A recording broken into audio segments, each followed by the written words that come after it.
Dejan Tumbas punya rating apik. Tapi kenapa banyak yang kecewa? Dejan Tumbas tampil menonjol di laga pembuka Super League 2025-2026 bersama Persebaya Surabaya. Berdasarkan data SofaScore, pemain asal Serbia itu mengantongi rating apik 7,2 meski Green Force harus menelan kekalahan mengejutkan 0-1 dari PSIM Yogyakarta. Pertandingan yang digelar di Stadion Gelora Bung Tomo menjadi mimpi buruk bagi ribuan bonek yang memadati tribun. Gol tunggal Ezekiel Vidal di menit 90+2 memaksa Persebaya Surabaya menunduk di hadapan tim promosi. Kekalahan ini langsung memicu reaksi keras dari bonek di media sosial. Unggahan hasil akhir di Instagram resmi Persebaya Surabaya dipenuhi komentar pedas dan kritik terbuka. Dua sosok menjadi sasaran utama amarah supporter. Mereka adalah pelatih kepala Eduardo Perez dan bek senior Kadek Raditya yang dianggap tampil di luar posisi terbaiknya. Banyak bonek menilai keputusan Eduardo Perez terlalu berani mengutak-atik susunan pemain di laga resmi. Mereka menganggap ini bukan ajang uji coba, melainkan pertandingan kompetitif yang harus dimenangkan. Bonek juga mempertanyakan keputusan mencadangkan Tony dan menurunkan Gali Freitas terlalu terlambat. Padahal saat babak kedua dimulai, permainan Persebaya Surabaya sempat mengalami perubahan positif. Sorotan tajam tak luput diarahkan pada latar belakang Eduardo Perez yang sebelumnya merupakan pelatih kiper. Sejumlah supporter menyindir hasil buruk ini mencerminkan ketidakcocokan dirinya memimpin sebagai pelatih kepala. Di tengah badai kritik tersebut, Dejan Tumbas justru menjadi salah satu pemain yang tampil konsisten. Meski bermain penuh 90 menit, ia mampu menunjukkan kontribusi signifikan di lapangan.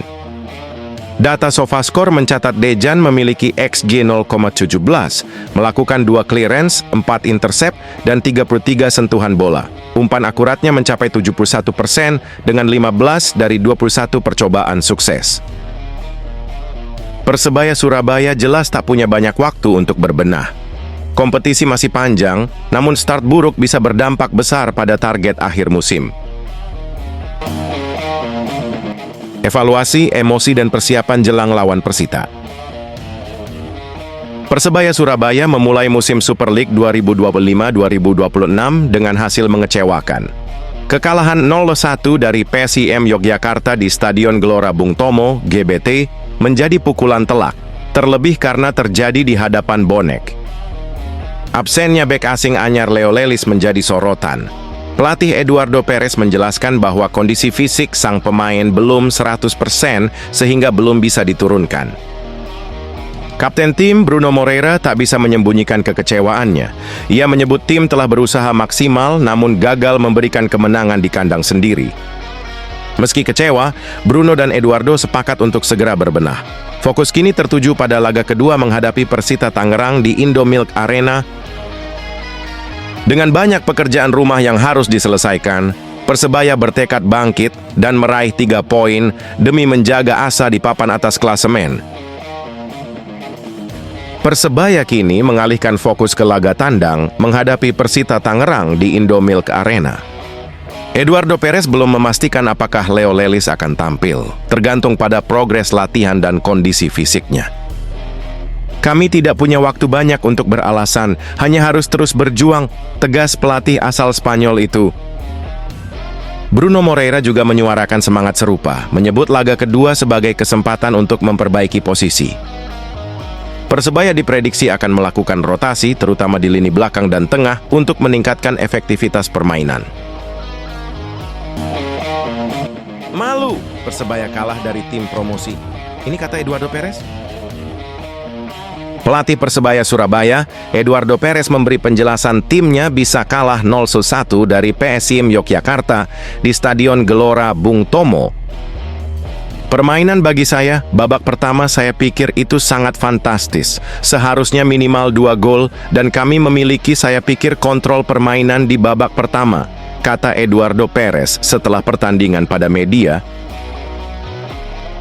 Pelatih asal Spanyol itu sangat yakin jika timnya mampu mencetak gol di babak pertama, jalannya pertandingan jelas berbeda. Situasi ini tidak terjadi di babak kedua. Dominasi Persebaya menurun. Sebaliknya PSIM Yogyakarta berbalik menekan. Statistik menunjukkan PSIM Yogyakarta bermain efektif. Meski kalah penguasaan bola, yaitu hanya mencatatkan 48%. PSIM Yogyakarta mengungguli Persebaya dalam melepaskan tendangan, berhasil melepas 10 kali tendangan, 5 diantaranya mengarah ke gawang Persebaya. 1 diantaranya berbuah gol lewat heading keras Norberto Vidal menit 90+2. Catatan berbeda dimiliki Persebaya, unggul penguasaan bola mencapai 52%. Namun, hanya mampu menciptakan 7 tendangan dan hanya 2 mengarah ke gawang lawan. Untuk satu sisi, tentu saja saya sangat-sangat kecewa dengan hasilnya, tetapi untuk sisi yang lain, citra yang saya lihat di babak pertama adalah citra yang harus kami coba untuk melanjutkan, pungkasnya. Kekalahan ini, apalagi bermain di depan pendukung sendiri, cukup mengecewakan bagi Persebaya yang musim ini menargetkan prestasi lebih baik dibanding musim sebelumnya yang finish peringkat 4. Kesaksian Aji Santoso soal kehebatan Leo Lelis, pembelian cerdas Persebaya. Persebaya Surabaya kembali membuat gebrakan cerdas di bursa transfer dengan mendatangkan Leo Lelis untuk memperkuat skuad Green Force di Super League 2025-2026. Bek asal Brasil itu kembali ke Gelora Bung Tomo dengan status sebagai salah satu pembelian paling menjanjikan musim ini. Ex-pelatih Persebaya Surabaya, Aji Santoso, mengungkapkan alasan mengapa Leo layak jadi bagian penting dalam skema permainan tim. Menurutnya, Leo bukan hanya bek tangguh, tetapi juga memiliki naluri mencetak gol yang sangat berguna dalam situasi tertentu. Memang Leo kita libatkan dalam situasi set piece. Kalau ada tendangan bebas, dia juga sebagai eksekutor.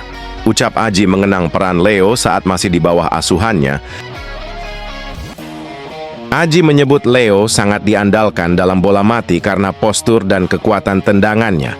Bahkan, dalam sesi latihan taktikal, Leo selalu jadi pemain kunci dalam skema bola mati Persebaya Surabaya. Aji menyebut Leo sangat diandalkan dalam bola mati karena postur dan kekuatan tendangannya. Bahkan, dalam sesi latihan taktikal, Leo selalu jadi pemain kunci dalam skema bola mati Persebaya Surabaya. Kelebihan Leo Lelis sebagai back house goal tentu tak muncul dalam semalam. Sepanjang musim sebelumnya bersama Persebaya Surabaya, ia mencatat statistik yang luar biasa untuk ukuran pemain bertahan.